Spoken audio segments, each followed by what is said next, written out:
ቁጭ በል ሩታ መሬት ወርደህ ቁጭ ብለህ ለመስራት ሞክር።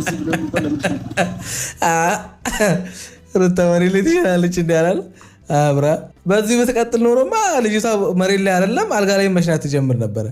አካሄድ እኮ እንደዛ ነበረ እንዴ! አካሄድ እኮ በጣም ያስፈራ ነበረ። የዚህ ልጅ መጨረሻ እግዚአብሔር ያሳምርልን እያልን እኮ እኛ የራሳችንን የጸሎት ርዕስ ትተን እኮ ስለ ሩታ መጸለይ ከጀመርን እኮ ቆየን።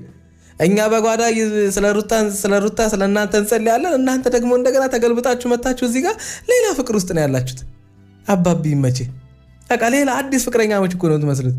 ገና እየተጣበሰ ያሉ እሺ ትለው ይሆን? እሱስ ይጠይቃት ይሆን? ፍቅሩን ይነግራት ይሆን? ይገልጽላት ይሆን? እያልን እኮ መጠባበቅ ልንጀምር ነው። አሁን እየሰራችሁልን ያላችሁት ቪዲዮ እንደዛ ነው የሚመስለው እንጂ ትናንት ወዲያ የዛሬ ሳምንት ሲጣሉ የነበሩ ሩታና አብርሃም ስንቱ ሲያዝንና ሲያለቅስ የነበረባችሁ ስንቱ ሲያለቅስና ሲያዝን የነበረላችሁ